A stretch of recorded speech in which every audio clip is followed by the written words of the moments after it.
중요한 교육 공약이기도 하고 앞으로 몇 년간 고등학교 정책에서 핵심적인 의제가 될 수 있는 고교 학점제와 관련해서 현재의 진행 상황과 과제를 중심으로 우리 대학의 김성천 선생님을 모시고 말씀을 청해 듣겠습니다. 대략 한 4, 50분 정도 한 50분 정도 말씀하시고 또 선생님들 다양한 그 질문에 대해서 토론하는 시간을 운영하겠습니다.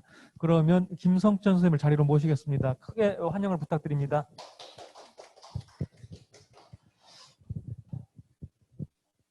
예, 안녕하세요.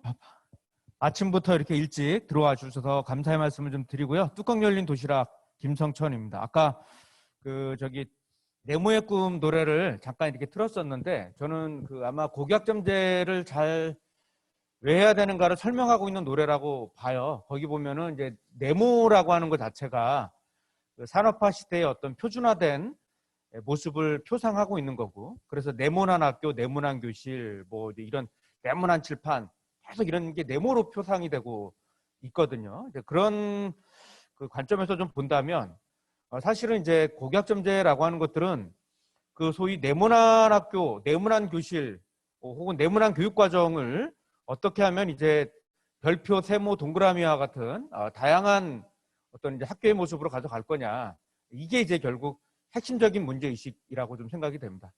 자, 그러면 시간이 별로 없기 때문에 바로 간단하게 말씀을 좀 드리겠습니다.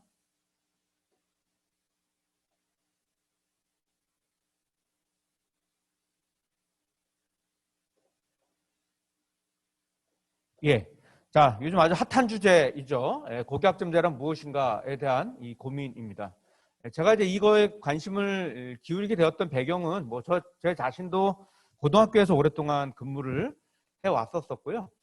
그다음에 이제 2009년도에 경기도교육연구원에 있으면서 그 당시 이제 공동교육과정이라는 것을 제가 2010년도에 제가 최초로 연구를 했습니다. 그래서 이제 그때 이제 간단했어요. A 고등학교가 영화라는 과목을 만들고 B 고등학교가 연극이라는 과목을 만들면 A 학교 학생들이 B 학교로 가서도 수업을 듣고 B 학교 학생들이 A 학교로 가서도 수업을 듣는 이러한 이제 구조들을 좀 만들어 보자, 그런 거였는데, 그 당시에도 이거 들어오면은 그러다가 애들 이동하면 사고를 나면은 누가 책임질 거냐부터 시작을 해서 상당히 많은 그 비판이 있었거든요.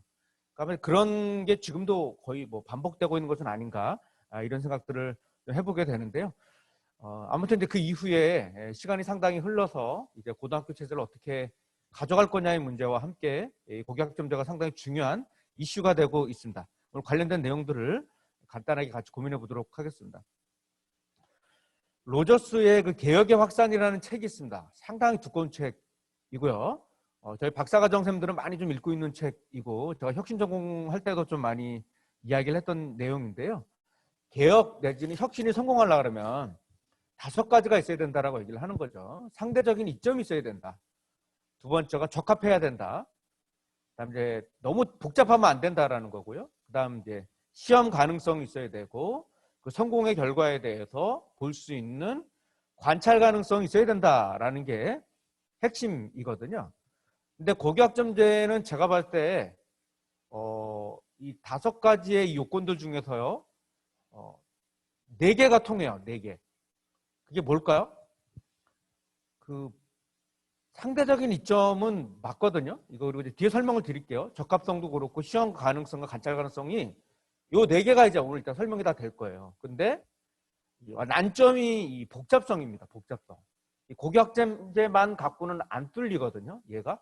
그러니까 여러 개가 함께 맞물려 있는 정책이다라는 점에서 우리 정책을 하는 분들 입장에서는 상당히 고민의 무게가 있는 그런 거다라고 볼 수 있겠죠.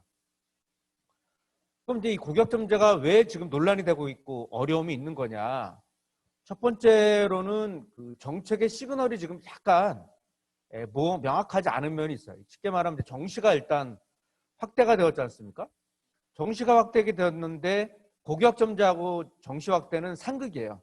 충돌을 일으킬 수밖에 없는 구조인데, 그러다 보니까 쉽게 말하면 정시 확대는 해놓고 고교학점제로 간다고 하니까 따뜻한 아이스 아메리카노를 주문한 이런 상황이 이제 왔다. 이렇게 이제 보다 보니까 현장의 반응이 상당히 미적지근한 이런 면들이 있는 거고요. 두 번째로는 선생님들의 입장에서는 표준화된 교육과정이 편할까요? 선택 교과목이 편할까요? 당연히 표준화된 교육과정이 편하겠죠. 근데 선택 과목이 들어간다라는 것은 뭐 불안전성 요소가 상당히 커지게 됩니다. 올해 아이들이 요구가 있어서 내 과목이 개설되었는데 내년에는 어떻게 될지 모르는 거죠. 피호감이 되거나 내가 순회를 나갈 수도 있는 상황이 오게 되는 거예요. 이런 의미에서 선생님들의 입장에서는 이 고교학점제라는 것들이 마음 편하게 받아들일 수 있는 부분들이 아니다. 이렇게 봐야 될 것 같고요. 세 번째로는 뭘 이렇게 복잡하게 해. 그냥 수능 그냥 옛날처럼 학력고사랑 수능으로 그냥 깔끔하게 하면 되지. 뭘 이렇게 복잡하게 어렵게 니네들 만드니? 이런 대중의 정서도 있어요. 아마 기사들을 보시면 뻘짓하지 말고 그냥 여기 수능 확대나 하고 옛날처럼 학력고사로 보면 되지. 니네들 왜 이렇게 뭐 과정 중심 평가니 뭐 고교학점제니 복잡하게 만들어. 우리 단순한 것이 좋아 이런 얘기 하시는 분들도 많아요. 댓글 보면 그래요. 또 하나가 이제 이게 앞에 말씀드렸던 것처럼 이게 제도, 시설, 운영 시스템, 대입, 고입도 연결될 수 있고요. 절대평가제라든지 예산하고도 맞물려 있는 문제이다 보니까 이게 조금 숙제가 많이 있다. 그럼 개념부터 한번 가볼까요? 고교학점제라는 것들을 이제 교육부가 내린 정의는 진로와 적성에 따라 다양한 과목을 이수하여 누적 학점이 기준에 도달하면 졸업을 인정받는 교육과정 이수제도. 뭐 지금하고 이거랑 뭐가 차이가 있나? 이렇게 볼 수가 있는데 지금은 그 출석 일수만 3분의 2 이상 보장을 하면 졸업이 됩니다. 그죠? 근데 이 구조는 뭐냐면 마일리지제를 적용하겠다는 거죠. 졸업에 적용 필요한 포인트 점수를 따야 되는데 이걸 따지 못하면 졸업이 안 될 수도 있어. 이제 이런 이제 고민이 있다. 이렇게 봐야 되겠죠. 자, 그래서 이제 지금 교육부가 최근에 발표했던 내용을 보게 되면 앞으로 이제 교육과정의 체계 자체를 한 번 더 바꿉니다. 이제 2022 개정교육과정이 들어오게 되면 이렇게 될 것 같은데요. 일단 공통과목이라는 것들이 이제 고1 때 배우는 공통교육과정이잖아요. 이게 있는데 지금은 일반 선택과 진로 선택으로 들어가 있는데 얘를 하나 더 들어오는 거죠. 일반 선택, 융합 선택, 진로 선택이라고 하는 것들로 이제 좀 더 세분화하겠다. 이렇게 이제 보는 것 같고 전문에서는 이제 전문 교과 1, 2를 전문 공통, 일반, 실무로 좀 더 이제 쪼개겠다. 이렇게 이제 되는 것 같아요. 그래서 교육 과정이 한 번 더 개편이 돼야 된다라는 것을 우리가 알 수 있는 거죠. 두 번째로는 이제 성취평가제라고 하는 지금은 이제 상대평가제 개념이었단 말이에요. 사실상. 그런데 요거를 이제 A, B, C, D 지금도 A, B, C, D 이렇게 들어가고는 있는데 여기다가 상대평가 정보가 더 들어가 있다 보니까 사실상은 이제 절대평가제라고 보기가 어려운 건데요. 이거에 대해서 어쨌든 2025년도에는 성취평가제를 적용하겠다라고 하는 거를 통해서 이렇게 이제 90% 이상은 A 뭐 이렇게 하겠다라는 거고요. 대신 이제 미수가 들어가죠. 쉽게 말하면 F인데요. 이 미수가 들어오면 이건 학점을 못 딴 부분들이 나오게 된다. 그러니까 이게 이제 한 번 더 또 변화가 만들어내겠다. 이렇게 볼 수가 있겠고요. 또 하나는 약간 이제 지금 현장의 부담을 좀 감해주기 위해서 지금은 204단위이지 않습니까? 요거를 이제 192로 좀 낮췄습니다. 그렇게 해서 이제 교과부터가 180단위에서 174단위로 내려왔고요. 그 다음에 이제 24단위, 창체 24단위를 18학점으로 단위제라고 하는 유닛이라고 하는 개념에서 크레딧이라고 하는 학점제 개념으로 바뀌게 됩니다. 그래서 그렇게 해서 이제 약간의 현장 부담이 지금 감해진 것들을 볼 수가 있죠. 사실은 너무 빡빡하면 이거 뭐 준비할 수 있는 여력과 이게 안 되기도 하고요. 또 하나는 이제 저희가 이제 17시간 1단위를 17시간으로 잡았잖아요. 근데 이게 이제 아마 16시간으로 내려오게 됩니다. 그런 이제 거하고 연결이 되고 있어서 이것도 한번 또 변화가 불가피하다 이렇게 봐야 될 것 같습니다. 그러면 이제 법도 또 좀 바뀌어야 돼요. 초중등 교육법이라든지 시행령 안에서도 바뀌게 되는데요. 이제 바로 교육과정의 이수는 학점제 등에 의한다. 이제 이런 말들이 이제 들어오는 거고요. 그 다음에 이제 별도의 졸업 기준을 잡아내겠다. 지금처럼 출석 일수만을 갖고 들어가는 거에 대해서 변화를 이제 학점제를 기준으로 졸업 일수를 잡아내겠다라는 거가 있는데 지금 이제 예상치도 않게 변수가 지금 돌발 변수가 발생을 했어요. 박찬대 의원실에서 지금 이제 이게 아마 정규 교사만 갖고는 좀 어렵다 보니까 한시적인 그 이제 기간제 교원을 시간제 기간제라고 이제 명명되어져 있는데 요거를 쓰겠다라고 이제 이 법 개정을 지금 올렸는데 지금 이제 교원단체 쪽에서 상당히 이제 저항을 지금 하고 있고요. 비판을 지금 하고 있고 막 쏟아지고 있습니다. 그래서 이제 이게 지금 갑자기 쟁점이 지금 돼서 약간 이제 시끄러운 그런 상황들로 보시면 될 것 같습니다. 또 하나는 이제 이게 제 책에서도 이제 제가 지난 2년 전에도 이걸 얘기했을 때 제가 이 부분을 다 말씀드렸거든요. 이러이러한 방향으로 가야 된다라고 했는데 제가 예측했던 대로 다 됐습니다. 일단은 그러니까 이제 이게 되려 그러면 결국 2022년도에 교육과정을 한번 개편해야 된다. 그거 준비해야 된다라는 이야기를 드렸고 내신 절대평가제에 대한 그 로드맵을 어쨌든 발표해야 한다라고 말씀을 드렸는데 그것도 발표가 되어졌고요. 그 다음에 이제 뭐 고교체제 개편에 대한 것들도 필요하다라고 했는데 일단 2025년도로 가는 거로 이야기가 좀 되어져 있고요. 관련된 법령과 개선도 다 해야 된다라고 했는데 다 됐고 다만 이제 대입제도가 지금 남아 있는데 이것도 어쨌든 2028년도에는 대입을 개편해야 되기 때문에요.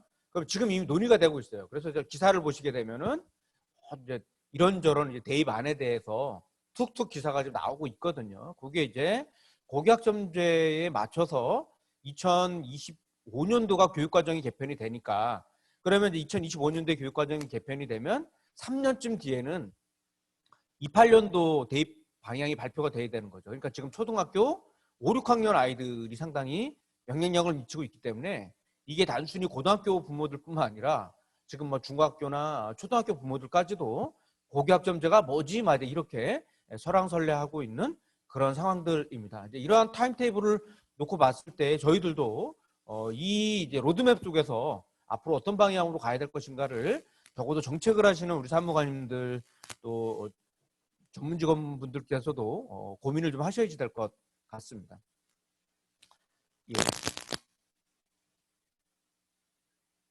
예, 아무튼 이제 지금 뜨거운 이 박찬대 의원이 발의했던 요 내용이기는 해요. 근데 이게 사실 새로운 얘기냐라고 보면 그렇지는 않아요. 왜냐하면 이미 그 직업계고등학교에서는 산학 겸임교사제가 이미 있기 때문에 그런 면들로 이제 봤을 때 이게 뭐 갑자기 뭐 새로운 거다라고 보기는 어려울 수가 있는데 다만 이제 이것이 자격증이 없는 분들이 어쨌든 기간제 교사라는 타이틀로 지금까지는 이제 코티칭으로 들어오거나 뭐 강사 개념으로 해갖고 이제 코티칭 자격증을 갖고 있는 교사와 함께 매칭해서 수업을 해왔었던 방식인 건데 교원 자격증이 없어도 단독으로 어쨌든 교원이라는 말을 쓸 수가 있고 단독으로 가르칠 수 있다라고 하는 것들이 이제 이게 나중에 이제 노동 이슈가 될 거다라고 하는 여러 가지 이제 문제라든지 뭐 전문성에 대한 어떤 고민들 이런 게 좀 있는 것 같아요. 그래서 이 당장은 한시적이다라고 말을 하지만 훗날 이게 이제 예전에 영정강 같은 경우가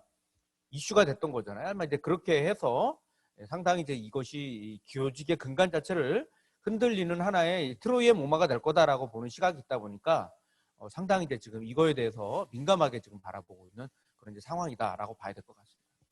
자, 일단 사실 고교학점제를 얘기했을 때 뭐 환영하는 분들은 별로 없어요. 지금 이제 이 다 우려와 비판의 이야기를 하시는 분들이 더 많은 것 같아요. 제가 봤을 때는.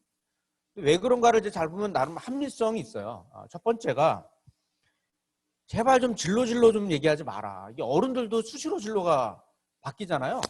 제가 봤을 때는 뭐 선생님들이 돼도 교사들도 진로 고민을 되게 많이 하거든요. 다 진로 고민들이 어른이 돼서도 그렇게 하는데 무슨 애들이 뭐 그거라고 고1 때 뭐 고2 때 진로 결정을 한 걸 가지고 그냥 뭐 이렇게 다 해야 되는가. 너무 진로 그냥 막 강박적으로 지금 하고 있다. 이런 이야기들도 나오기도 해요. 그런 걸 글로 쓰시는 분들도 있어요. 두 번째가 이제 이거 흥미 이런 거 중심으로 교육과정을 다 선택한다고? 공부라는 게 때로는 고통스럽기도 하고 싫어도 하는 것들도 있고 이런 거지. 이게 뭐 내가 싫은 거는 안 듣고, 좋아하는 거는 듣고, 이게 뭐 뷔페야? 뷔페? 뭐 이렇게 이제 보는 거죠. 세 번째가 이제 늘 그랬듯이 이것도 시작은 창대했으나 끝은 미약하리라. 이렇게 이제 실패할 정책으로 될 가능성이 크다. 우리가 뭐 한두 번 당해봤냐? 뭐 이제 이런 시각들도 있고요. 세 번째로는 신자유주의라는 게 뭘까요?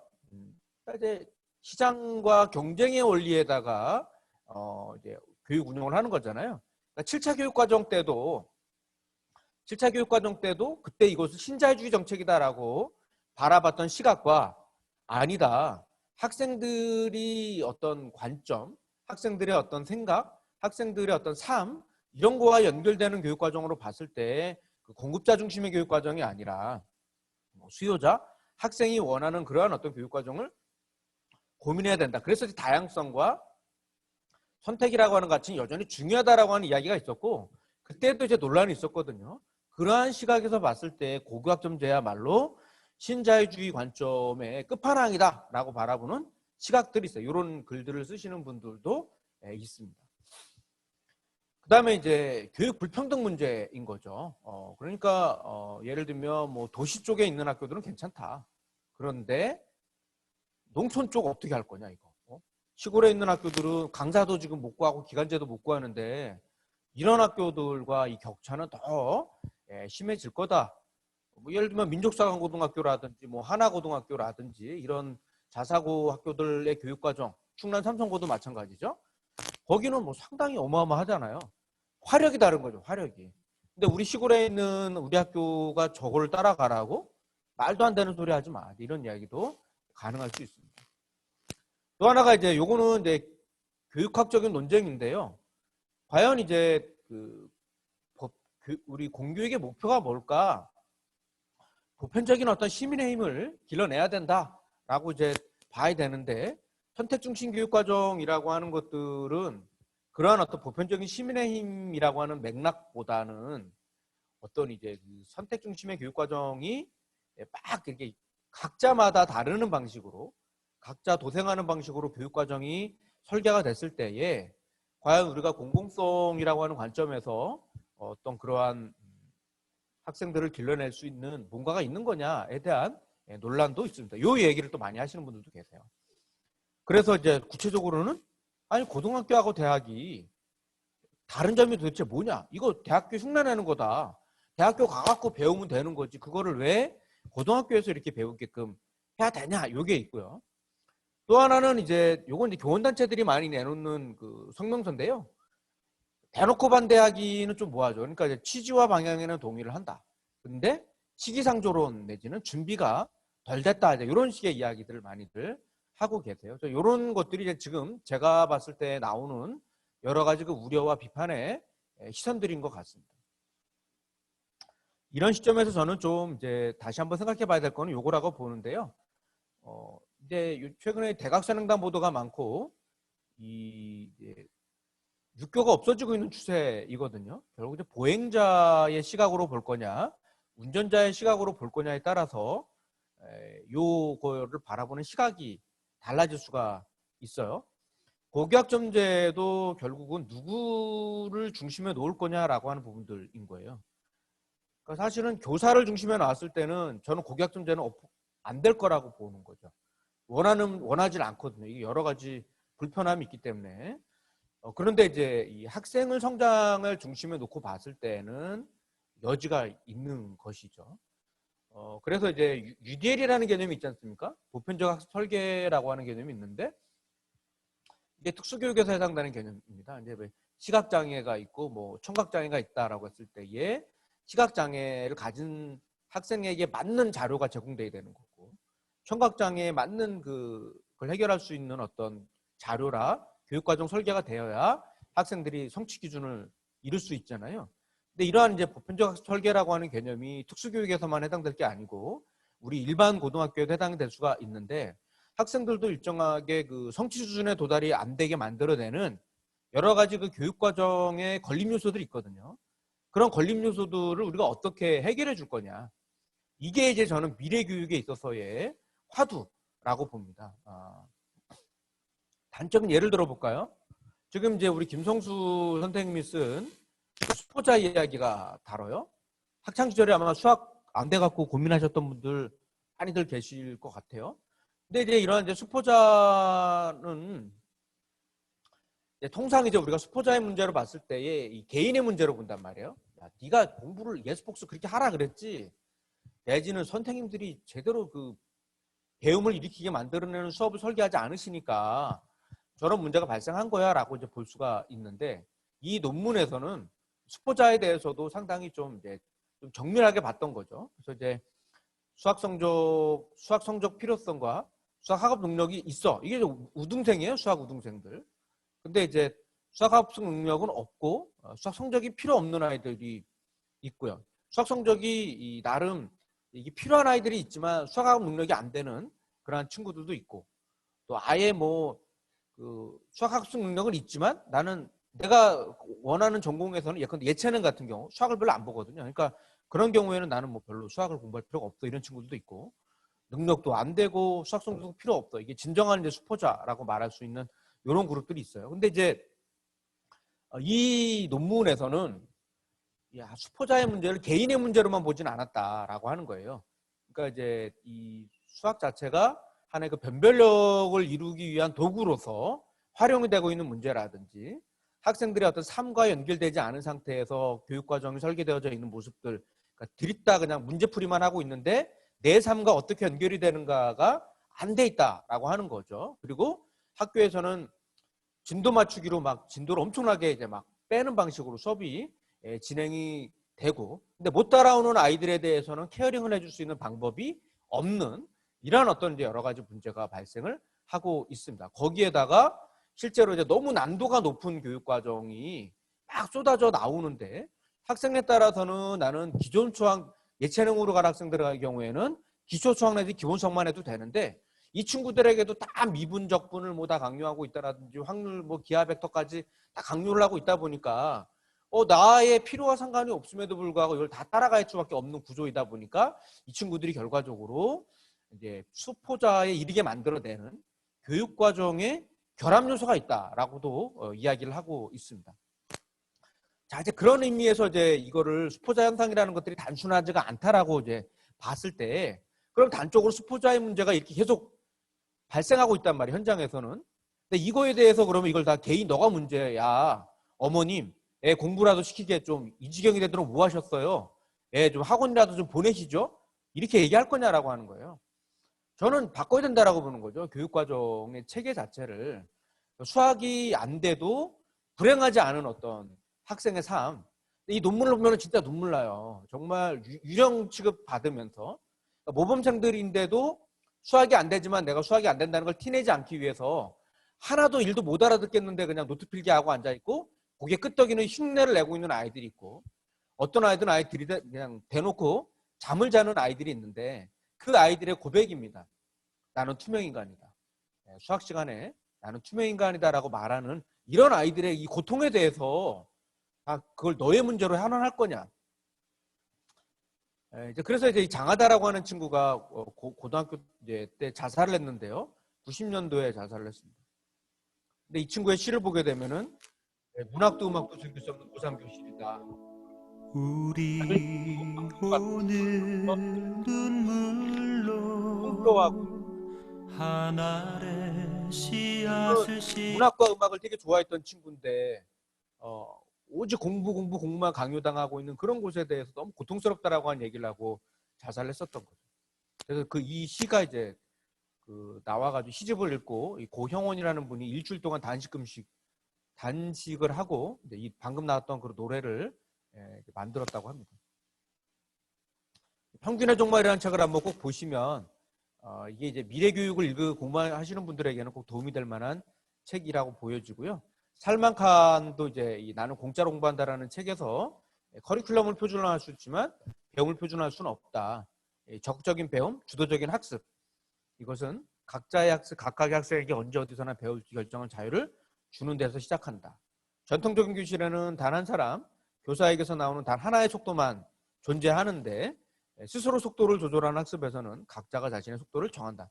그러니까 이게 결국 뭐 미래 교육에 있어서의 하나의 그 담론이 아닐까 싶고요. 넘나들며 배우기라고 하는 책, 그러니까 지금 소개드리는 책이 제가 봤을 때는 고교학점제의 철학과 원리를 잘 반영하고 있는 책이다라고 볼 수 있겠습니다. 이 그 고등학교 학생이 이제 이런 얘기를 썼어요. 이제 고교학점제를 하고 있는 학교의 졸업생이었는데요. 그러니까 이 고등학생들은 시간표라는 정해진 삶을 살게 되고 정해진 틀이 있지만 고교학점제는 내가 선택하고 꾸려볼 수 있다는 자율성이 삶 자체를 주체적으로 만들 수 있다고 생각을 해요. 단순히 무슨 과목을 들을까를 고민하는 과정이 아니라 나의 삶을 무엇으로 채워갈까를 고민하는 과정이었습니다라고 하는 이야기가 있죠. 자, 그러면 이제 단위제하고 학점제하고 무슨 차이가 있을까요? 거의 비슷합니다. 다만 이제 그 단위제라는 말은 이제 지금 17시간 내지 16시간으로 이야기가 되고는 있는데 학점제라고 하는 말은 이제 단위제가 약간 양적인 개념이었어요. 우리나라의 맥락에서는. 근데 이제 이 학점제라고 하는 것들은 질 관리가 들어가는 개념이다라고 좀 보시면 될 것 같고요. 이 단위라는 말은 뭐 이제 1909년도부터 미국 카네기 재단에서 사용되어졌던 그런 개념이었는데 이것도 약간 이제 질 관리라든지 뭐 통제, 학교마다 이게 너무 차이가 나다 보니까 대입이라든지 전학 이런 데 문제가 발생하다 보니까 이런 거를 이제 통일을 좀 어느 정도 시켜주기 위한 개념으로서 단위제가 들어왔고요. 우리나라에서는 이제 2차 교육 과정에서부터 들어와서 지금까지 사용되고 있다가 이제 학점제로 바뀌려고 합니다. 그럼 이제 왜 고교학점제냐? 저는 여러 가지 이유가 있을 텐데 이제 하나는 핵심은 책임 교육이라고 저는 봅니다.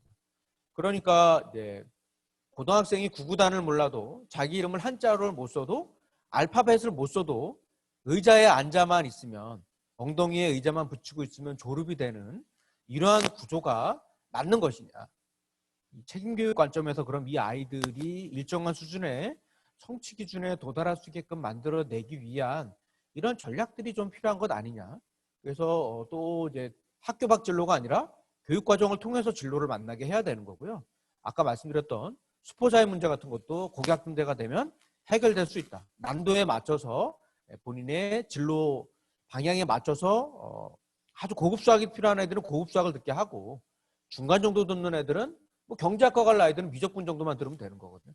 그리고 이제 뭐 나 국문과 가겠다. 뭐 기본 수학 기초수학만 해도 되는 거죠. 그렇게 이제 할 수도 있다라고 보여지고요. 어떤 이제 그런 관점에서 여러 가지 이제 논의가 좀 있을 수 있겠습니다. 그럼 이 이야기가 새로 나온 건 아닙니다. 우리나라 교육과정 개편의 역사를 보게 되면은 1차 교육과정에서부터 선택이라는 말들이 많이 나와 있고요. 오천석 선생님의 책을 보게 되면은 이미 이제 평택 종고를 중심으로 해서 이때도 고교학점제라는 말이 나와요. 그렇기 때문에 우리나라가 아무래도 미국의 영향을 받았기 때문에 그런 이제 교육과정상 이러한 모습들이 실험은 됐었다. 맹안은 있었다라고 봐야 되는 거고요. 본격적으로는 이제 7차 교육과정에서부터 우리 김용 선생님께서 이제 요거로 논문을 이제 7차 교육과정으로 박사학위 논문도 쓰셨는데요. 아마 이제 이런 부분들이 같이 이제 이때부터가 사실은 이제 본격적으로 선택 교육 과정에 대한 어떤 고민들이 있었다라고 이제 볼 수가 있을 것 같아요. 자, 그런 의미에서 보면은 이제 두 가지 가치가 있어요. 고교학점제는 하나는 다양성입니다. 빛깔과 색깔이 좀 다양한 학교, 각자의 강점에 주목하는 학교, 교육과정 다양화, 특색화라는 가치들이 있어요. 근데 너무 지금 제가 봤을 때는 왼쪽만 강조되고 있습니다. 상대적으로 우리가 더 강조해야 할 개념이 오른쪽의 책임입니다. 학생 스스로가 선택을 하고 설계하고 책임을 진다. 학생이 최소한의 성취 기준에 도달할 수 있게끔 학교는 어떻게 이 친구를 도와줄 거냐. 상담과 지원 체제를 구축해줘야 되는 거고 경로형 학습을 우리가 구축해줘야 되는 거죠. 그러니까 학생 너도 선택이 있어. 너도 책임져야 돼. 그러나 학교도 같이 책임져 주는 거죠. 이 학생이 어떻게 하면 졸업을 하게 도와줄 거냐. 이 친구가 제대로 된 그 교육 과정을 코스를 할 수 있게끔 도와줄 거냐라고 봤을 때 학교와 학생 개개인 혹은 교육청까지 포함한 교육부까지 포함한 양방향의 책임이 같이 있는 거고 이것이 졸업 기준과 연동된다라고 볼 수 있겠습니다. 그런 의미에서 고교학점제는 단도 요 볼링핀 하나만 따로 봐서는 안 되고요. 연동되어져 있다라는 거죠. 그래서 이 볼링에서 1번 핀과 5번 핀을 맞춰야 스트라이크를 할 수 있지 않습니까? 결국 이게 예를 맞추면 여러 개가 연동되어져서 같이 갈 수 있다는 지점 안에서의 킹핀 정책이 될 가능성이 있다. 그리고 또 하나는 정책 지렛대 효과가 상당히 있다라는 거죠. 그러니까 지렛대라는 게 제한된 자원을 투입해서 큰 효과를 거둘 수 있고 타 정책의 파급 효과가 큰 거거든요. 이 레버리지 효과라는 것들이 우리에겐 되게 중요한 부분인 거죠. 그러니까 다 건드리지 말고 맥이 되는 정책들을 건드려라. 얘를 건드리면은 여러 가지가 빨려 들어올 수 있다라고 하는 이 중심이 되는 정책이 있을 텐데 저는 이제 그거를 사실은 고교학점제로 저는 봤습니다. 그렇게 이제 봐서 같이 고민해 보자. 뭐 이렇게 봐야 되겠죠. 제가 이제 지금 고등학교 교육 과정을 좀 들여다봤거든요. 들여다봤는데 문제가 있어요. 몇 가지가. 첫 번째가 경로 의존형입니다. 겉으로는 2015 개정교육과정인데 실제로는 5차 교육과정이에요. 아직도 그 예전 틀 그대로 쓰고 있는 교육과정이 있다. 두 번째가 위인설관형 교육과정입니다. 교사의 자리에 맞춰서 아이들이 별로 원하지도 않는데 막 유도해갖고 그런 과목을 만들고 혹은 그런 과목을 필수로 막 지정을 합니다. 세 번째가 수능 종속형, 제일 많죠. 수능 반영 교과목을 교육과정에다가 싹 필수로 다 깔아버리죠. 그리고 국영수를 선택하지 않을 권리는 보장하지 않아요. 그리고 다른 영역들은 다 주변부화 시켜버립니다. 오로지 수능에 초점을 맞춰갖고 교육과정을 다 설계하는 거예요. 또 하나가 겉으로는 되게 화려해 보이는데 실제로는 상위권 중심형 교육과정입니다. 그러니까 AP 과목이라든지 심화 과목이라든지 고급 과목 이런 것들이 들어와 있는데 상위권 애들한테 맞는 과목들이거든요. 예체능이나 중하위권 학생들에는 들을 과목이 없는 거죠. 괴리형입니다.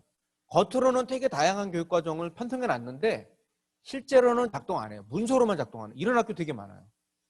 또 하나가 고립형인데 사립학교들이 이런 유형이 있는데요. 지금 온라인 공동교육과정이나 공동교육과정 2010년도부터 시작했던 공동교육과정의 모습들이 있는데 아직도 우리는 이런 거 몰라 이러고 있는 학교들도 있다는 거죠. 이런 것들이 고립되어져 있는 학교들. 자, 그래서 이제 앞으로 대입체제는 어떻게 바뀔 거냐? 이렇게 바뀌어야 됩니다. 지금 이제 요번 2022 수능을 보면은 예전 같았으면은 국어를 내가 본다 그러면은 화법과 작문도 배워야 되고요. 언어도 해야 되고 독서도 해야 되고 문학도 했어야 돼요. 근데 요번에 어떻게 바뀌었냐면 공통 과목에는 독서와 문학만 설정했어요. 선택에다가 화작과 언매 중에 하나만 해도 되는 개념이에요. 이런 식으로 이제 수능에서도 선택형이라는 관점이 들어와야 고교학점제와 수능이 완전히 충돌을 일으키지는 않을 수가 있어요. 한 단계 더 들어갈 수 있죠.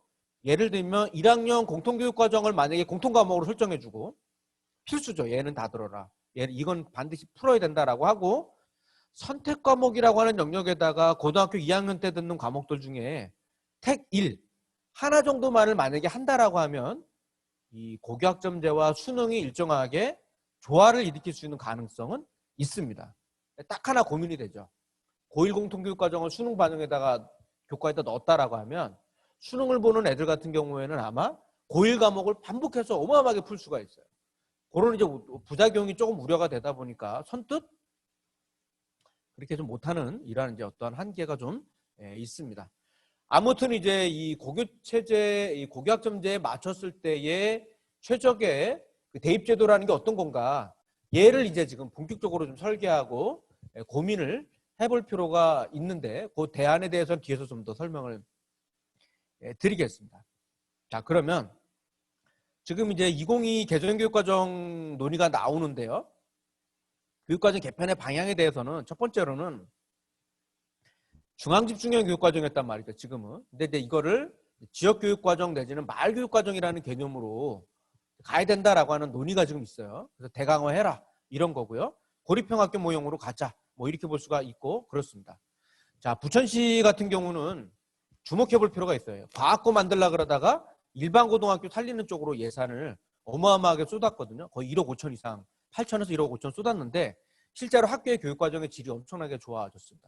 강사 하나 쓰는데 500만 원 정도가 든단 말이에요. 그러면은 1억 정도를 학교에다가 쏟으면 한 20개 정도의 과목들을 선생님들이 만들기 어려운 과목들도 만들 수가 있어요. 이렇게 해서 학교가 이제 교과 중점 학교로 만들어내고 지역 안에서의 그 네트워크형 모형으로 우리 학교에서 없는 과목들을 다른 학교에 가서 듣는 개념으로 나가게 되면은 상당히 변화가 올 수가 있습니다. 이런 네트워크형 모형도 고민해 보자라는 거고요. 두 번째로는 세종시 교육청이 잘하는 게 이거예요. 캠퍼스형 공동교육과정이라고 하는 개념인데 지금 우리가 어떻게 하고 있냐면 자, 내가 고교학점제 담당이에요. 예산이 막 오죠. 교육청에서도 세우고 교육부에서도 와요. 그러면 이제 제일 쉬운 방법이 예산 배정을 해주면 돼요. 고등학교에다가 뭐 연구시범학교에다가 뭐 5천만 원 주고 일반 고등학교에다가 2천만 원씩 막 줘. 그렇게 배정 쫙 해준 다음에 나중에 너네 나한테 성과 보고서 내. 어떻게 바뀌었는지 뭐 이렇게 할 거예요. 정산이랑 내게 할 텐데 세종시가 좀 달랐던 거는 뭐냐면 요거를 학교에다가 맡기지 않았다라고 하는 거죠. 물론 학교도 하고는 있는데요. 뭐냐면 요거를 그러니까 개별 학교가 열기 어려운 과목들이 있을 거 아니에요. 근데 막 그 개별 학교 예를 들어 우리 아이들 중에서 뭐 독일어 과목 만들어 달라고 했어. 10명 신청을 했어요. 독일어 강사를 구하려고 그러면 이제 우리 교원대 연락이 와요. 뭐 도고교육과에다가 해달라고 뭐 심지어 저한테도 연락이 막 오거든요. 이렇게 해갖고는 너무 어려운 거죠. 교사 학교가 어떻게 그걸 다 찾고 있습니까? 근데 세종시 교육청이 발상의 전환을 한 거예요. 캠퍼스형 공동교육과정 프로그램을 만들어서 이 교과목 개설을 장학사 한 분하고 주무관 두 분이서 발품 다 팔아가지고 공동교육과정 1에서 또 5까지 만들어서 1, 3가 이제 온라인 교육과정이 포함을 해갖고 만든 거고 2가 이제 그 방과후 쪽이에요. 중학교 애들도 들어올 수 있게끔 하고 뭐 5가 뭐 4가 아마 입시 쪽 관련된 과목들, 5가 이제 직업과 관련된 과목들을 해서 열어냈어요. 이걸 원투 서비스 시스템으로 만들어가지고 다 이제 온라인 접수상으로 아이들이 들어오면은 과목들 쫙 있고 이런 과목들이 열려져 있는 거죠. 열려 있고 학생들이 보고 20명 중에 몇 명 들어와서 선택을 다 하게끔 해줘요. 이렇게 해서 학교에서는 공간만 빌려주고 물론 선생님들이 이제 강의를 하시는 경우도 있죠. 외부 강사랑 같이 들어오시기도 하면서 이런 구조들을 만들어내니까 이 소위 고교학점제를 운영하는 데 있어서의 규모의 경제가 작동하고 있는 부분들을 개별 학교 보고 알아서 하라고 하는 것이 아니라 지역 차원 안에서 이걸 도와줬다라고 하는 거죠. 그러면은 이제 앞으로 요 모델이 저는 이제 교육지원청으로 갈 수가 있어야 되겠다. 지원청이 말로만 뭐 한다 이런 게 아니라 고교 업무도 일단 지원청으로 넘겨야 되고 지원청 차원 안에서 지역사회 자원을 발굴해 나가고 도와줄 수 있는 이런 매칭 서비스까지도 만들어냄으로써 개별 학교가 어려운 영역들에 대해서 일정하게 도와줄 수 있는 이러한 어떤 이제 전략들을 본격적으로 좀 세워야 되겠다. 이렇게 이제 말씀드릴 수가 있겠습니다. 그래서 이런 것들이 이제 하나의 예다라고 이제 보실 수가 있을 것 같고요.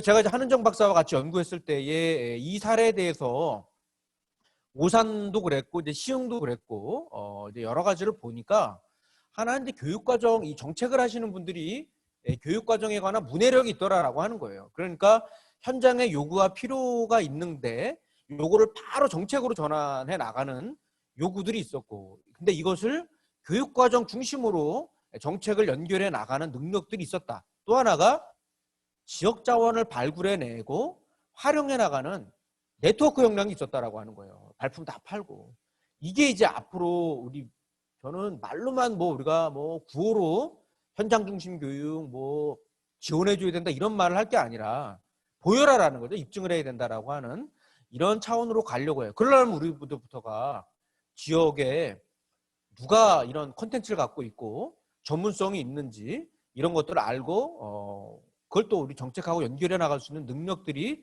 있어야 되겠다라고 하는 말씀을 드리고 싶습니다. 또 하나는 이제 이제 이미 막 새로운 교육과정 개편이 학점제를 하는 데 있어서 어마어마하게 그러면 교육과정 개편해야 되느냐 그렇지는 않아요.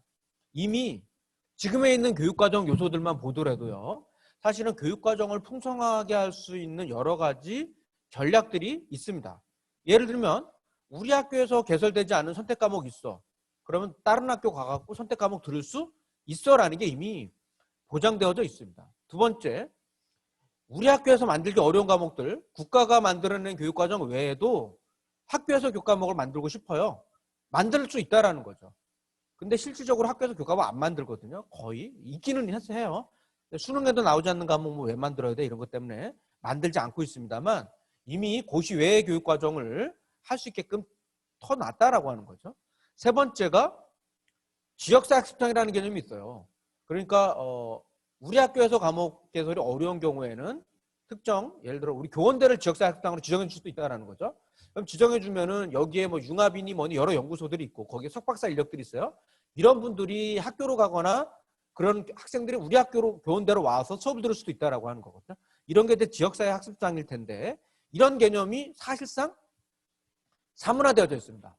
이게 우리 그 총론에도 있고 있기는 해요. 근데 실제 이걸 활용하는 사례가 거의 없다라고 하는 거죠. 이런 걸 이제 앞으로 우리가 발굴해내서 만들어 가자라는 건데, 반가운 거는 이제 경기도교육청 같은 경우가 요거를 이제 제가 요거 초창기에 연구를 했거든요. 그래서 이걸 해야 된다라고 얘기를 했었는데 요걸 이미 이제 지금 시행을 하고 있어요. 그래서 학교 밖 학점제 해서 지역사회 학습장을 만들겠다 해갖고 개념부터 시작을 해서 실청 절차까지 다 안내를 다 하고 있습니다. 이런 이제 절차들을 갖고 앞으로 이런 걸 해 나가면 개별 학교의 그 어려움들을 해결해낼 수 있는 어떤 방안들이 가능하겠다라는 거고요. 고교학점제 연구학교를 분석한 논문들과 막 지금 보고서들 많이 나오고 있는데 하나의 예를 들어보면은 이제 다양한 교과목이 있는데 주로 이제 보니까 탐구 과목, 생활교육 과목, 과제 연구 이런 게 많아요. 이게 이제 프로젝트와 연결해서 교사가 막 일일이 다 가르쳐 주는 게 아니라 프로젝트 기반형으로 가더라라는 거고요. 5명에서 10명이 원해도 교과목을 열어주고 있고 무학년으로 열어주고 있어요. 그러니까 2, 3학년들 같은 경우에 통합을 해갖고 교과목을 열어주고 있고 국영수를 듣지 않을 권리도 인정해주고 있습니다. 그러니까 국영수 같은 경우에는 각각 10단위만 이수하면 되거든요, 지금. 근데 현실에서는 1학년 때 공통교육과정만 듣고 나머지 2, 3학년 때 국영수 안 들어도 돼. 이런 학교가 되게 드물어요. 다 깔아주고 있어요. 이런 이제 지점에 대해서도 우리가 앞으로 고민해 봐야 된다라고 하는 거고요. 교과목 개설도 하고 있더라. 그리고 과목 단위를 통일해 주고 있습니다. 그러니까 이제 5단위면 5단위, 3이면 3, 4면 4. 이랬을 때 이제 국영수 쪽이 기득권을 내려놔야 돼요. 국영수는 되게 많이 이걸 하거든요. 이걸 내려놔야 사실은 이제 이런 단위 통일이 가능해 질 수 있다. 이렇게 볼 수 있겠습니다. 그런 의미에서 이제 교육과정 3요소라는 것들은 3가지인데요. 이 교육과정에 관련돼서는 어떻게 하면 필수교육과정과 선택교육과정, 대체 경로를 만들어주고 다양한 교과목을 만들어줄 거냐. 이게 핵심이고요. 두 번째로는 상대평가로 가버리면은 학생들의 유불리에 따라서 과목 유불리에 따라서 가거나 지금 입시구조로 가면은 선택 과목을 최소화시키고 수강 학생들의 모수가 많은 경우가 입시에 유리하거든요. 이 구조를 깰라 그러면 이제 절대평가제로 전환해야 됩니다. 또 하나가 졸업이죠. 그러니까 이제 지금 고교학점제 실시가 2022년이냐 2025년과 갖고 좀 논란이 있어요. 부분이수라는 것들은 이미 다양성이라고 하는 관점에서는 이미 시작됐다라고 봐야 되는 거고요. 졸업 기준이라고 하는 것들을 설정하는 것들을 우리의 온정주의적인 문화 속에서 당장 하기가 부담스러우니 얘는 2025년도라고 하는 아까 이 초두에 보여드렸던 법령 개정을 통해서 가겠다. 뭐 이렇게 이제 얘기가 되는 것들로 보셔야 됩니다. 그러니까 사실상 고교학점제의 시작은 2025가 아니에요. 2022로 봐야 됩니다. 이미 지금 시작됐다라고 봐야 돼요. 이미 다양성이라고 하는 관점은 시작이 된 거고 졸업 기준과 관련되어 있는 그러니까 쉽게 말하면 유급이 안 되거나 졸업이 안 될 수도 있겠다까지 가는 그 살벌한 요 기준까지 가는 거는 2025부터 시작이 되겠다라고 이해를 하셔야 됩니다. 자, 그런 의미에서 이제 이게 새로운 게 아니라 이미 교육과정을 다양하게 위한 여러 가지 시도들이 다 이루어지고 있죠. 교과 중점학교는 공동교육과정, 온라인 양방향, 주문형 강좌, 또 이제 과정 제시형과 과정 형성형. 과정 제시형이라는 것들은 예전과 같은 문이과가 아니라 7수준, 5수준, 국제계열, 뭐 인문계열, 뭐 사회과학계열, 공학계열 이렇게 나눠진 게 제시형이에요.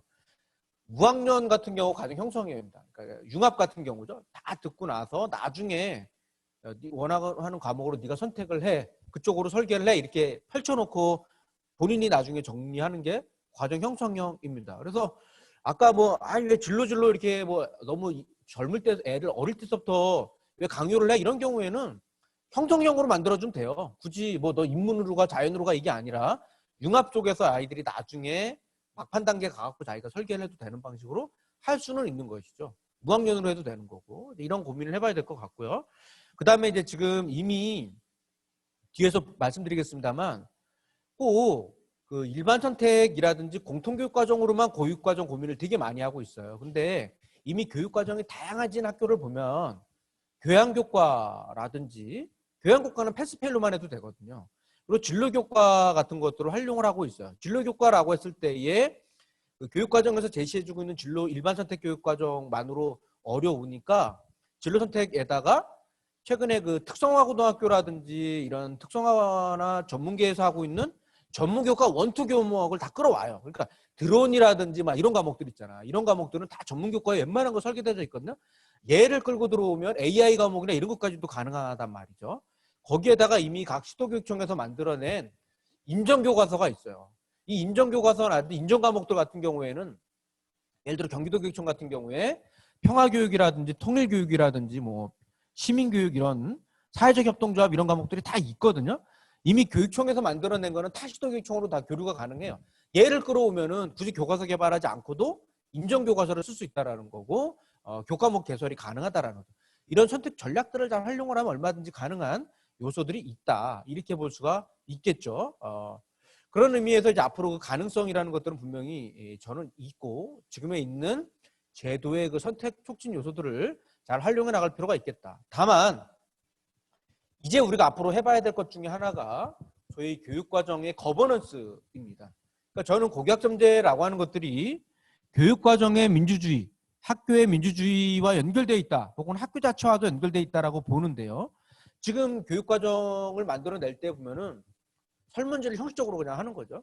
설문지 쫙 한번 돌리고 나가고 그냥 반영하고 난 다음에 그냥 뭐 나머지는 이제 그냥 뭐 거의 문과 이과 쪽 편성하는 쪽으로만 사실상 이 요구조사를 반영을 해왔었습니다.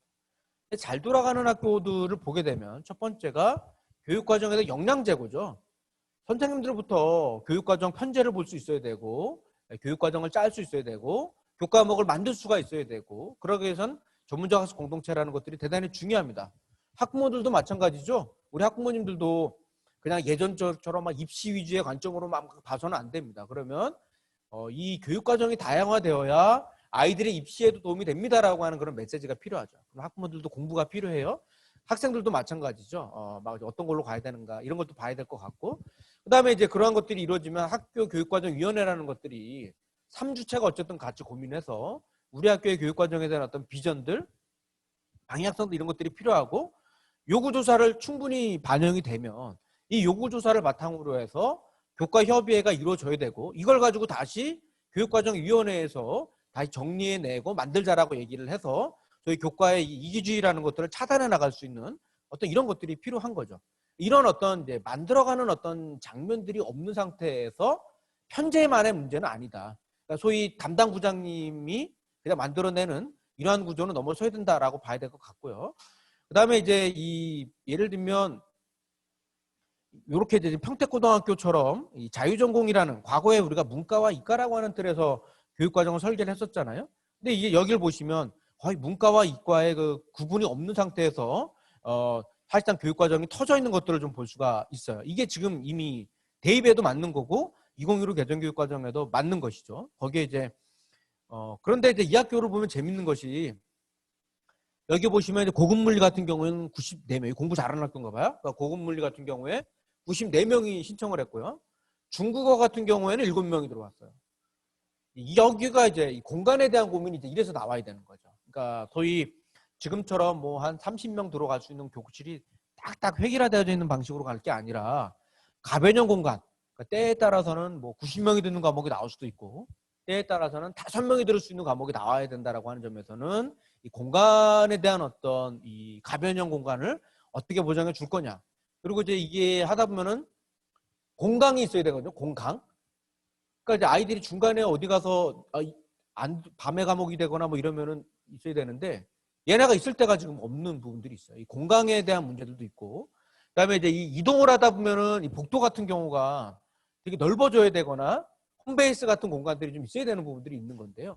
학점제의 관점에서 봤을 때 앞으로 공간 설계를 어떻게 해 나갈 것이냐라는 것도 상당히 중요한 문제가 될 수 있습니다. 제가 주목해서 보고 싶은 사례는 갈매고등학교입니다. 물론 이제 자사고라든지 이런 데도 많이 있는데 자사고 얘기를 하면은 거기는 자사고니까 이렇잖아요 라고 얘기를 한단 말이에요. 근데 이 학교 같은 경우에는 혁신학교이고 신설학교이면서 평범한 공립학교입니다. 더군다나 신설학교이다 보니까 학력도 그렇게 높지 않은 그런 학교이거든요. 근데 이 학교를 보시면 우선은 이제 이 인문 외국어 전공 과정이다라고 이제 봤을 때에 여기 보시면은 일단 교양이라는 과목 안에서 세계시민이라는 과목이라든지 철학이라는 과목이 일단 들어와 있습니다. 그리고 이제 생활교육이라는 과목에서는 정보처리와 관리라는 과목이 있는데 여기가 이제 융합선택 교과목이라고 하는 부분들 안에서 예를 들면 뭐 인문학 뭐 이제 뭐 호모스토리 텔리쿠스 뭐 이런 뭐 인문학적 감성과 역사 이해, 국토 순례, 식품과 영양 이런 과목들이 개설되어져 있다. 관광 영어라든지 뭐 경제 수학이라든지 지식재산 일반, 심지어는 텃밭 가꾸기와 보건과 교육학이라는 과목이 들어와 있어요. 이런 과목을 들은 아이들이 나중에 예를 들어 보건 쪽으로 가거나 교육학으로 가거나 이랬을 때에 이런 과목을 들었던 아이들이 생활기록부라든지 면접의 내용이라든지 이런 것들이 상당히 풍성해질 수가 있거든요.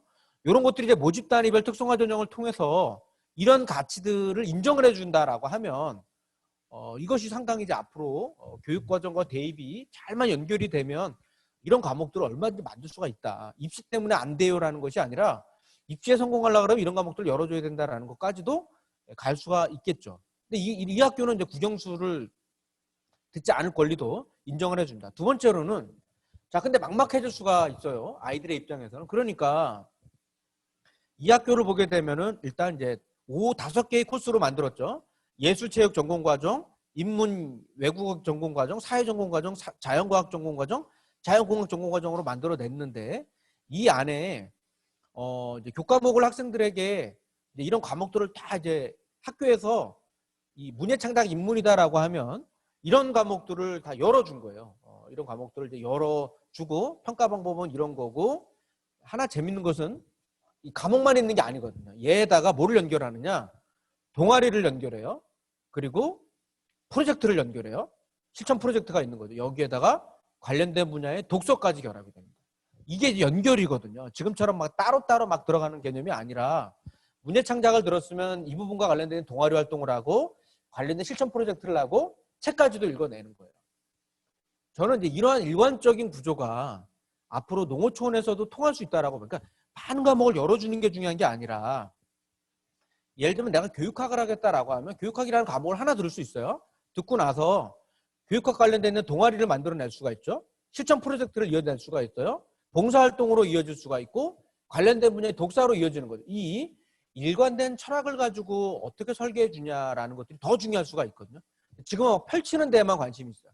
이 펼쳐 있는 것들을 어떻게 연결시켜 줄 것이냐라는 것들을 잘만 연결해내면 사실은 엄청나게 많은 과목을 열어줄 것이 아니라 그 소수의 과목을 열었다라고 하더라도 의미 있는 학습이 될 수 있게끔 설계하는 것도 상당히 중요한 전략이다라고 볼 수가 있겠습니다. 이러한 철학이라는 과목은 이건 경기도교육청에서 인정교과서가 있어요. 이런 과목들 끌고 들어와서 수업을 하면 됩니다.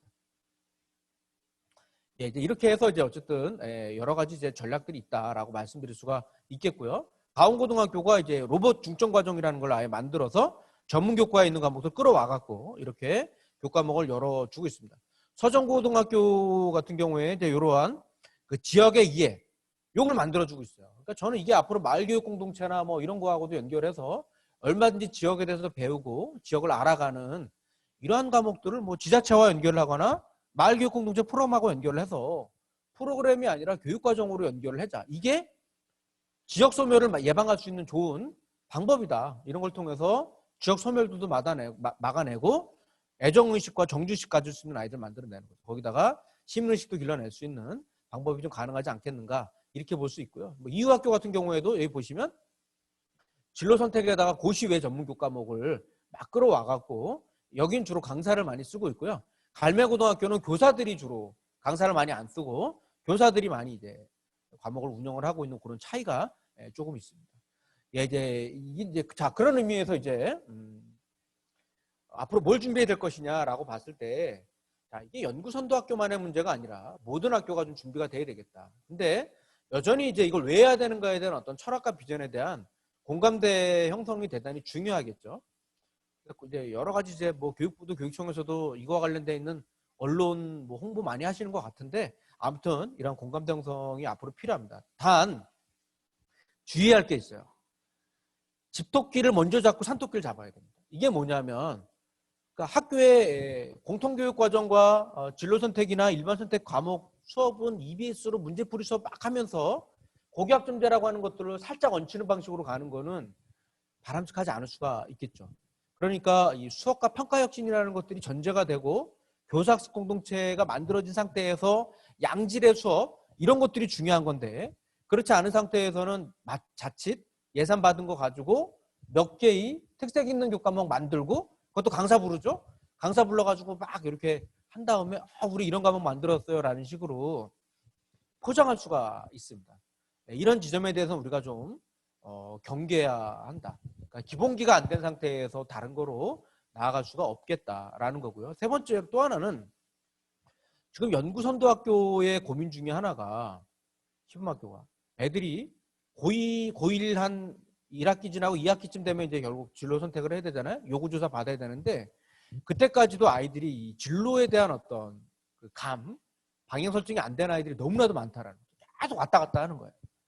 이런 지점 안에서는 지금 각 학교별로 진로진학 상담교사가 있잖아요.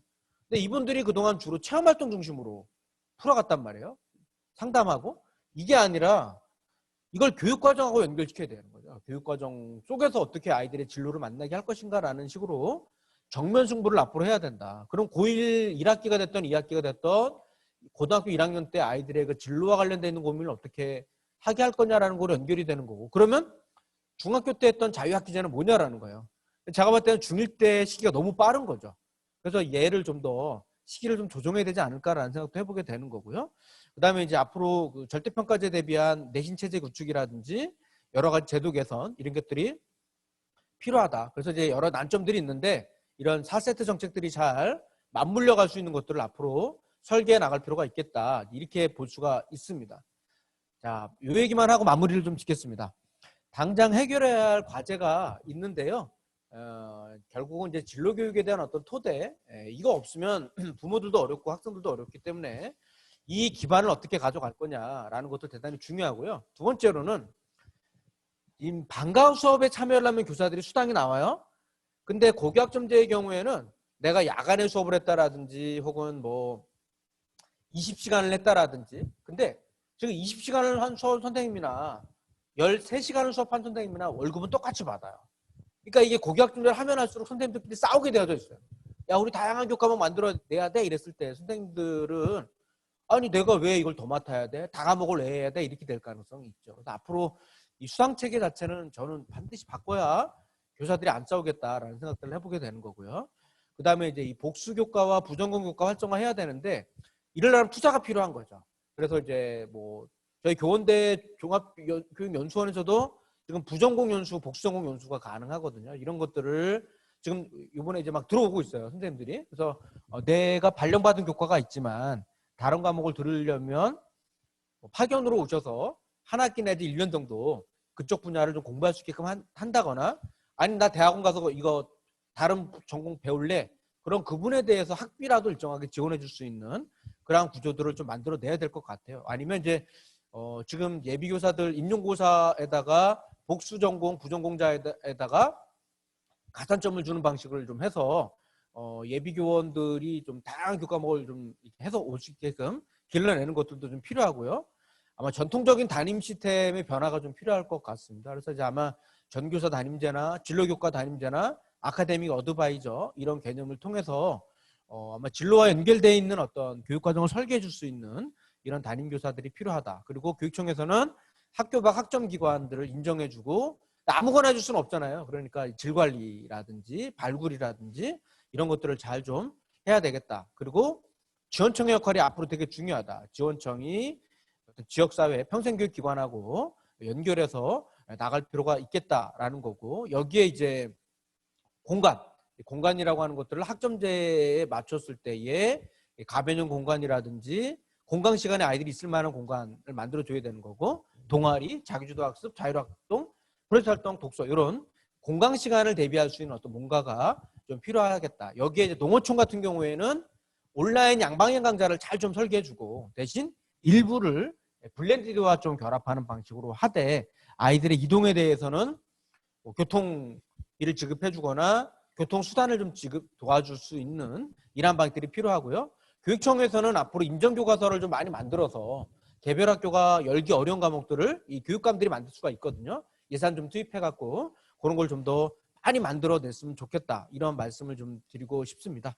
예, 그렇게 하고요. 마지막으로 이제 모집 단위별 특성화 전형이 대단히 중요합니다. 이게 대입 설계와 연결했을 때에는 결국 이제 이 친구가 지금 이제 진로 교과를 대학에서 활용하는 방식이 하나는 이제 성적을 갖고 정량으로 평가하는 데가 있어요. 두 번째가 이제 완전히 그 상대 점수로 전환해서 하는 데가 있고요. A, B, C, D, E 이랬을 때 그 정말 A 점수에다가 얼마, B에다가 얼마 이렇게 주는 데가 있고요. 세 번째로는 아예 정성적인 요소로만 보는 데가 있는데 아무튼 우리 과에 올 아이들 예컨대 경제학과다라고 했을 때 적어도 미적분에 대해서 공부하고 와. 이 과목 들은 아이들에게 우리는 의미 있게 볼 거야. 가점을 준다라도 이렇게 할 거야 라고 하는 걸로 해줘야 됩니다. 무슨 과목, 우리 전공에서는 적어도 이런 과목들을 좀 듣고 왔으면 좋겠어 라는 이런 게 잘만 설계가 되면 학생들은 나중에 대학교에 내가 어느 쪽으로 가야 되겠네 했을 때에 이런 과목들은 좀 연계 과목들은 들어야 되겠다라는 시그널을 줄 수가 있거든요. 그러려면 이제 사실은 앞으로 대입 체제 자체가 학점제 기반으로 했을 때는 조금 고민이 많이 좀 필요한 것 같습니다. 그래서 수능을 완전히 무시할 수는 없지만 수능 영역이 일정하게 있다라고 하더라도 기존의 그 수시 전형이라든지 학종 전형의 경우에는 수능 최저 등급을 아예 빼버리는 방식들을 해주고 대신 거기에 모집 단위별 특성화 전형이라고 하는 관점이 좀 들어와서 그쪽 과목을 들은 학생들을 지원 자격으로 요구를 한다라든지 가점을 준다라는 방식으로 해 나가게 되면 저는 얼마든지 이 교육 입시와 이 고교학점제가 일정하게는 조화될 수 있는 가능성은 있다 이렇게 봅니다. 바실리 수오물린스키라고 하는 이분이 이제 구소련의 교육자였었는데요. 이분이 이런 말을 했어요. 나는 개인의 특성이 셀 수 없이 다양하다고 확신한다. 누구든 창조자가 되어 이 세상에 흔적을 남길 수 있다. 이것이 우리가 꿈꾸는 미래 사회를 건설하는 목적이다. 바람에 날리는 먼지처럼 어떤 사람도 아무것도 아닌 사람이 되어서는 안 된다. 아이들은 한 명 하면 빛나야 한다. 어마어마하게 많은 별들이 하늘에서 빛나는 것처럼이라고 하는 이 이야기가 사실은 고교학점제를 잘 설명하고 있는 표현이 아닌가 싶습니다. 이 1시간 동안 경청해 주셔서 대단히 감사합니다. 고맙습니다.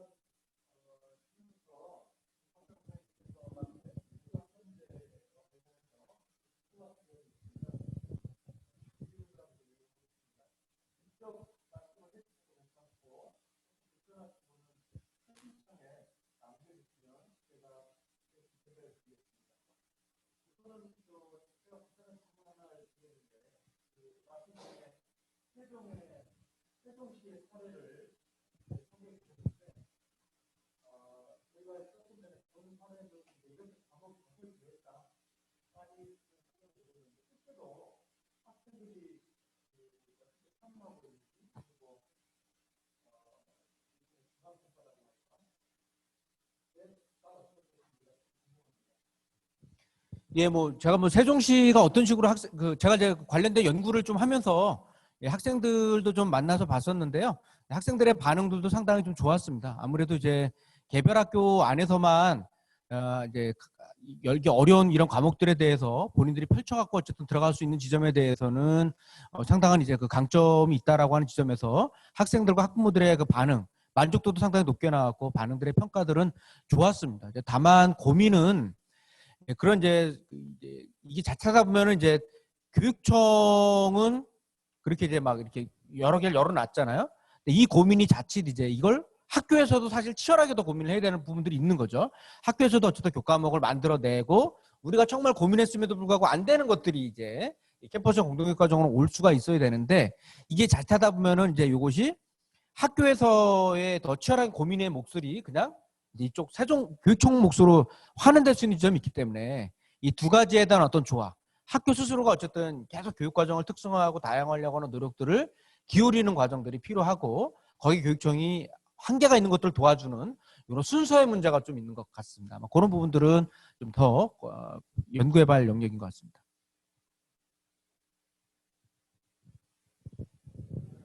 네, 선생님 또 다른 질문 있는 분들 직접 질문해 주시거나 아니면 채팅창에 남겨주시기 바랍니다. 우리 현장에 있는 선생님들 한 말씀 하시면 어떠세요? 교수님 강의 되게 잘 들었고요. 저는 걱정의 목소리가 조금 걱정스러운 부분이 어쨌든 대입이 안 바뀌면 고교 학점제 의미가 사실 없잖아요. 네. 네, 그래서 지금 발표도 좀 미루고 있는데 얼마나 실효성 있는 고교 학점제를 뒷받침할 수 있는 대입 체제 개편이 될지 이게 너무나 많은 시각이 있고 너무나 많이 걸려 있는 거여서 되게 쉽지 않을 거라고 저는 생각이 들거든요. 매번 이렇게 체제 개편을 한다 하지만 현장의 목소리를 반영한 체제 개편은 한 번도 이루어진 적이 없어서 고교학점제 이 정책을 반영한 체제 개편이 될 건지가 정말 우려스러운데 교수님이 생각하시기에는 이제 어느 정도 이 체제는 개편돼야 된다 뭐 이런 뭐 가이드라인 같은 게 아까 좀 설명해 주시긴 한데 좀 더 보충해서 설명하실 부분이 있는지 궁금합니다. 예, 뭐 맞습니다. 상당히 고민되는 지점들이 분명하고요. 그래서 아마 문재인 정부에서 이거를 발표하기가 쉽지 않을 겁니다. 아마 지금 연구는 들어갈 수가 있겠고 고민이 될 수는 있을 텐데 그 대입 제도를 차기 정부의 몫이 아닌가 싶어요. 아마 이제 그때 이제 차기 정부에서 발표를 하게 되는 부분들이 있는데 사실은 2028년도라고 하면은 차기 정부 차차기 정부의 얘기가 되겠죠. 5년 정부라고 봤을 때. 근데 그렇게 봐야 되는데 가능성이 저는 없는 건 아니라고 봐요. 왜냐하면 뭐 이게 2028로 이제 놓고 본다면 아직도 이제 시간이 상당히 있는 거고 당장의 그 이해관계 당사자들이 아각거리지는 않을 수가 있거든요. 그 뒤로 이렇게 내려가게 되면은 초등학교 학부모님들이나 이런 분들은 상대적으로 준비할 수 있는 시간들이 있으시기 때문에 설계를 하는 것 자체가 어려움이 있는 것 같지는 않습니다. 그런데 이제 여전히 그 사교육 쪽에서 이제 사실은 수능 확대가 상당히 이제 하나의 그 중요한 시장이기 때문에 사교육 쪽에서는 이제 이걸 되게 민감하게 바라보고 있고 여전히 그 수능에 대한 어떤 그런 것들을 사수하려고 하는 어떤 움직임이 댓글이라든지 이런 데서 상당히 많이 나타나고 있는 것들을 좀 볼 수는 있습니다. 하지만 2028년도대가 되면은 이제 25년도까지 넘어가면은 일단 학령 인구가 계속 감소하다 보니까 지금도 이미 지방에 있는 대학들이나 이런 데가 학생들을 모집하기가 되게 어렵잖아요. 그러니까 대학은 앞으로 모집하는 대학과 선발하는 대학으로 나눠질 거예요. 인서울대학 같은 데에서는 학생들을 선발할 수 있지만 상당수의 대학들은 아마 학생들을 모집하기도 버거운 상황이 됩니다. 그래서 지금 이제 지방에 있는 국립대학교조차도 사실은 저거를 수능 최저 등급을 아예 이제 빼려고 하거든요. 왜냐하면 최저 등급 때문에 수시로 뽑았는데 최저 등급 때문에 못 오는 학생들이 워낙 많이 있다 보니까 그래서 막 100명씩 200명씩 지금 막 빠지고 있는 상황에서 방법은 뭐겠어요. 수능 최저 등급 완화해야 됩니다. 완화하고 뺄 수밖에 없어요. 아마 저는 그 구조로 가게 되면은 아마 대학교가 이제 갑이 아니에요. 이제는 현장이 갑입니다. 그리고 대학교는 맞출 수밖에 없어요. 물론 이제 명문대학교를 중심으로 한 뭐 그런 경쟁은 있는데 저는 고교교육 기업 사업 같은 게 있으니까 그런 사업 안에다가 정부가 가이드라인만 정해주면 돼요. 너네 모집 단위별 특성화 전형을 해라. 그리고 사실은 정시를 얘기할 게 아니라 고교교육 기여와 관련돼 있는 부분들에 있어서는 오히려 학종을 제대로 해야 되는 거고 수시를 제대로 해야 되는 부분인 거잖아요. 수시와 관련된 내용도 이렇게 설계했으면 좋겠고 정시와 관련돼 있는 부분들은 이 정도 예를 들면 한 3 정도 하되 3이나 이 정도로만 해서 정말 수능이 필요한 아이들도 있을 수 있거든요. 그런 아이들을 위한 배려를 할 수 있는 트랙들을 만들어주되 나머지 한 7 정도 되는 그 영역에 대한 수시에 대한 영역들을 잘 고민을 하면 저는 일정한 가능성은 있다라고 보여집니다. 또 다른 선생님들 또 질문하시면 어떠시겠어요?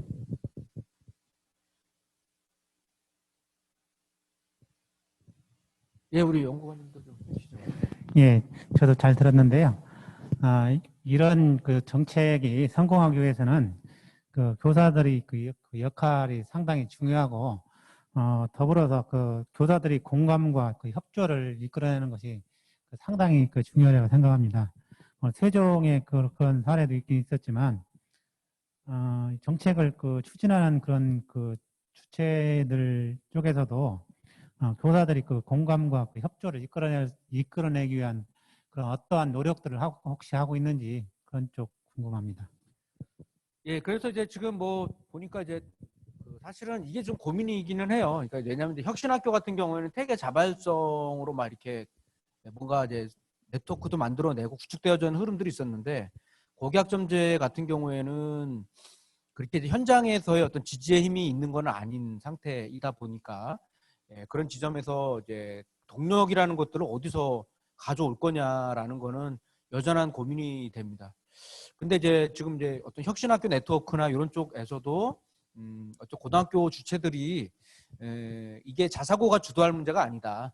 혁신고등학교가 좀 주도해서 만들어 가야 한다라고 하는 그런 어떤 흐름들이 있어서 그분들이 일정하게 학습을 하고 네트워크 구축해 나가는 모습들이 있고요. 교육청 차원에서도 이제 이 분야와 관련돼 있는 이분들의 어떤 그 학습 모임이라든지 네트워크 같은 경우가 지역 단위 안에서는 구축되어져 있는 것 같아요. 그래서 그렇게 해서 이분들의 공감대를 좀 만들어 가려고 하는 흐름들이 좀 있고요. 당연히 이제 교육과정 부장님들의 어떤 그 네트워크나 이런 것들을 잘 구축해 나가고 있는 사례들이 있는데, 근데 문제는 이제 또 하나는 이제 각 연수가 지금 진행되고 있죠. 지금 각 교육부에서도 교육청에서도 소위 아카데믹 어드바이저나 교육과정 전문가 이런 분들을 좀 구축을 해서 편제 실습이라든지 막 이런 어떤 절차라든지 사례 연구 같은 것들을 좀 해서 좀 만들어 나가고 있는 흐름들은 좀 있기는 한데 그게 아직은 뭐 주류의 힘으로 가고 있는 것 같지는 않습니다. 그런 지점에서는 교육청 이건 교육부만으로 할 수 있는 문제가 아니기 때문에 교육청 차원 안에서도 이것들을 일단 네트워크 구축이라든지 학습 공동체 연구의 활성화라든지 이런 것들이 상당히 중요할 것 같고, 여기에 그 어떤 연수 같은 걸 할 때도 그냥 혼자서 하시는 게 아니라 교장교감 선생님의 역할이 되게 중요하거든요. 교장교감 선생님, 뭐 교무부장님, 뭐 교육과정 부장님 이런 세트로 모여서 이분들이 좀 연수를 하고 그분들 간의 네트워크를 만들어 나갈 수 있는 이런 어떤 이제 힘들을 조성해 나가는 것들이 되게 중요한 관건인 것 같습니다.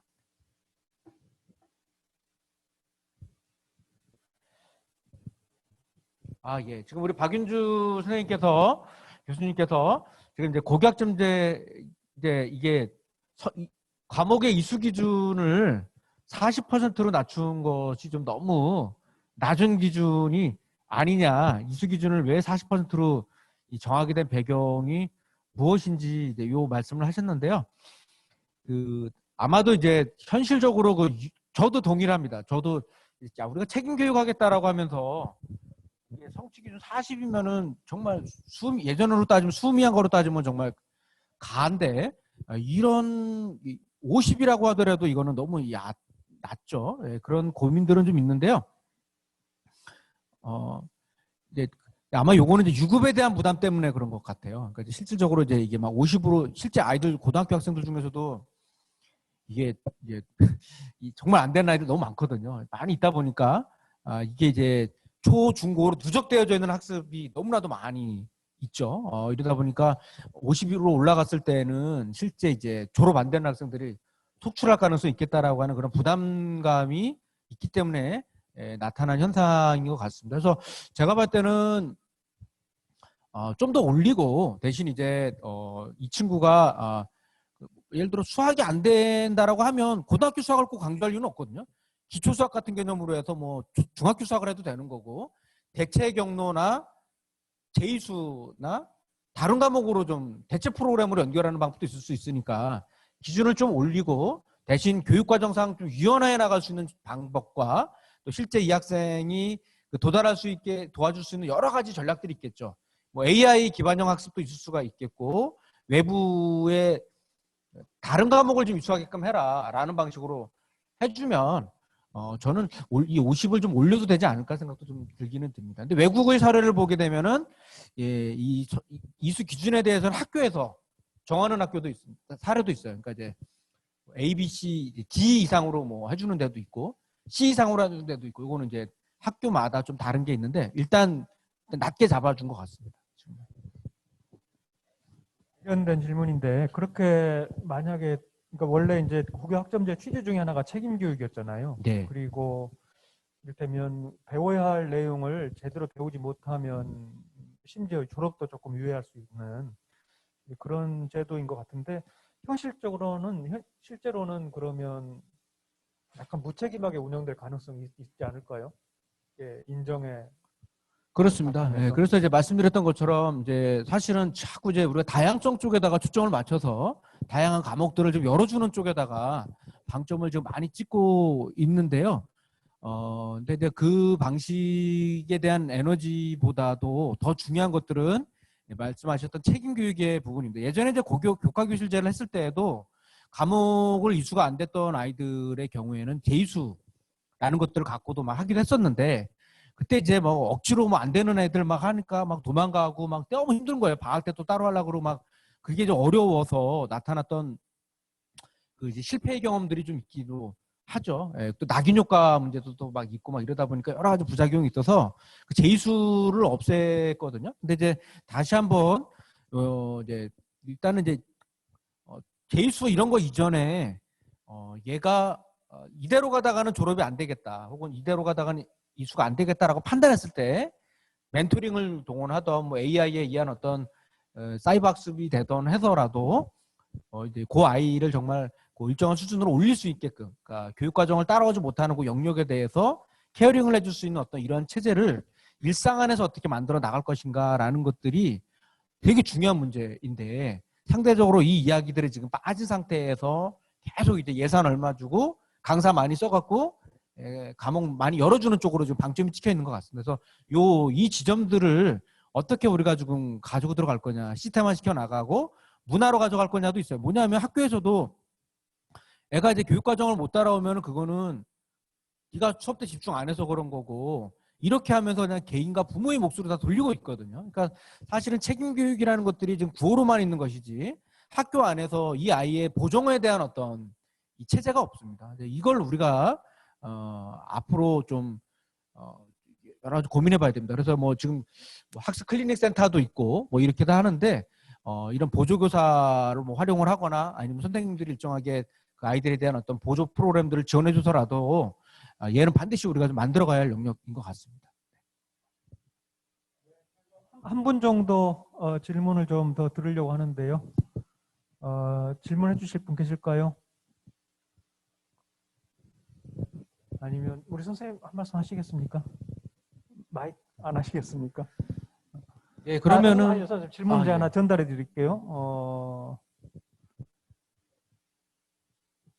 교원단체에서 이 정책의 취지와 방향에는 공감하지만 준비가 제대로 되지 않았다고 하면서 반대를 한다고 하는데 어떤 부분에 대해서 가장 우려가 있는 것인지라고 하는 게 질문입니다. 네, 네. 일단은 뭐 이제 그 현장에서의 이제 여러 가지 요구 중에 하나가 그 일단은 이제 학교의 부담이 상당히 이제 커질 거다라고 이제 보는 거죠. 이제 예를 들면 이제 뭐 강사를 구해, 기간제 구해 이러면 그 일이라는 게 결국은 다 현장에서 다 하고 있고, 실제로 선생님들이 다 하고 있고, 강사 구하고 찾아다니고 뭐 선발하고 뭐 뽑고 이런 것까지도 다 지금 하고 있잖아요. 이제 이런 것들이 이제 상당한 그 업무 부담으로, 행정 부담으로 이제 가져올 거다라고 이제 바라보는 시선이 하나 있고요. 두 번째로는 이제 상당히 많은 그 예산이 들어갈 수가 있잖아요. 특히 이제 농어촌 같은 경우가 이제 되게 어려워질 수가 있는데, 그러니까 말 그대로 기간제 하나, 강사 하나 못 구하고 있는 판인데, 이게 이제 딱 들어오는 그 순간 과연 이제 이게 되겠는가에 대한 어떤 이제 예산에 대한 문제들도 있습니다. 그리고 이제 실제 이제 교사들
예산의 문제가 있는데 예를 들면 이제 당장 그 교육과정이라고 하는 것들을 중심에 놓고 봤을 때에 학생들의 요구가 있잖아요. 이러이러한 과목들이 막 이제 개설이 됐을 때에 그 과목을 개설해 주기 위해서는 교사들이 충원이 돼야 되는 문제가 있단 말이에요.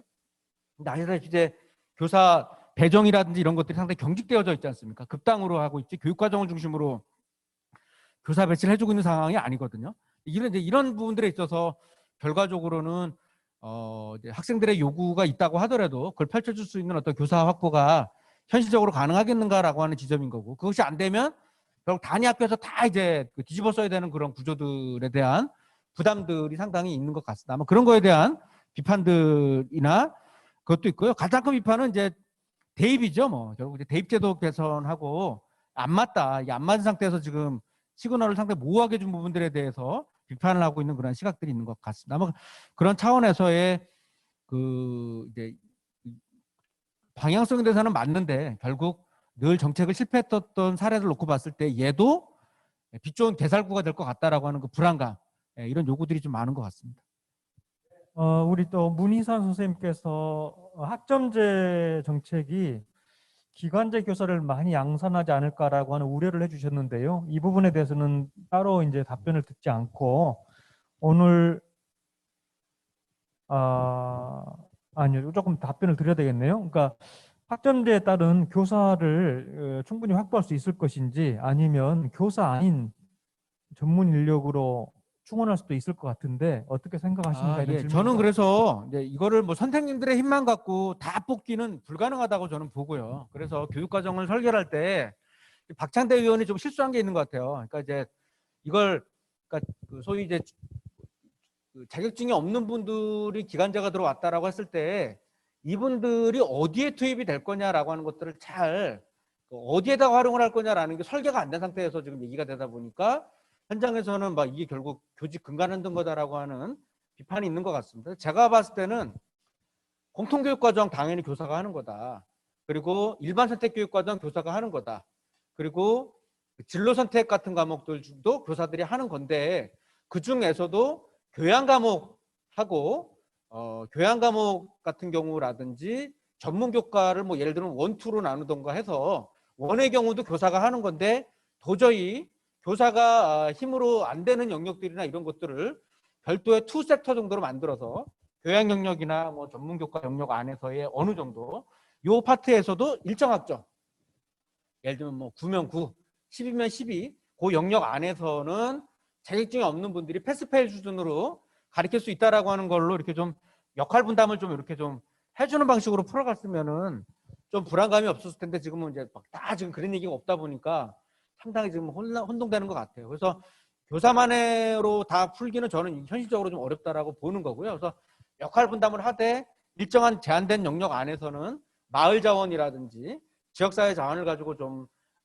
풍성하게 좀 운영을 할 수 있는 방법들을 고민을 했으면 좋겠다. 그렇게 해야지 될 것 같고요. 뭐 그러면은 이제 그 공신력 있는 기관을 중심으로 해서 그런 분들을 좀 더 활용해 나가는 방식으로 가는 것들. 예를 들면 연극이라는 과목을 교사가 어떻게 다 가르칩니까? 못 가르치잖아요. 근데 연극을 지역사회에서는 가르칠 수 있는 분이 있거든요. 그런 분들을 어떻게든지 활용을 해서 뭐 코티칭으로 가르치는 방법도 있을 거고 아니면 아까 말씀드렸던 교양이라고 하는 영역 내지는 뭐 진로 전문 영역 안에서의 한정된 영역 안에서는 충분히 가르칠 수 있고 지역사회 학습단 개념으로 갈 수가 있기 때문에 결국 고교학점제가 들어온다라는 것은 좀 유연함의 부분들 이것도 우리가 좀 일정하게는 가져와야 될 건데 그게 이제 결국은 학교를 어떻게 바라보고 해석할 거냐에 대한 논쟁의 지점인 거는 같습니다. 정체성과도 관련되어 있는 문제죠. 근데 저는 학교가 이제 플랫폼의 개념으로 조금은 가야 된다. 말교육 과정이라고 하는 관점도 좀 우리가 열어놓고 좀 봐야 되지 않을까 생각을 합니다. 네, 고맙습니다. 저희가 예정된 오늘 그 두 번째 교육정책 포럼은 이것으로 마치겠습니다. 그 긴 시간 발표해 주시고 차분하게 설명을 잘 해주신 김성천 교수님께 화면에 보이지 않습니다만은 크게 박수를 부탁드립니다. 네. 감사합니다. 네. 자, 그러면 오늘은 여기서 마치고 예고를 하나 드리면 이번 학기 마지막 교육정책 포럼은 6월 2일 수요일에 진행하려고 합니다. 혹시라도 그날 선생님들께서 듣고 싶은 주제라든가 모시고 싶은 강사가 있으면 우리 학생회 대표 선생님들을 통해서 전달을 해주시기 바랍니다. 많은 선생님들 모두 수고하셨고 오늘 행사는 여기서 마치겠습니다. 고맙습니다. 수고하셨습니다.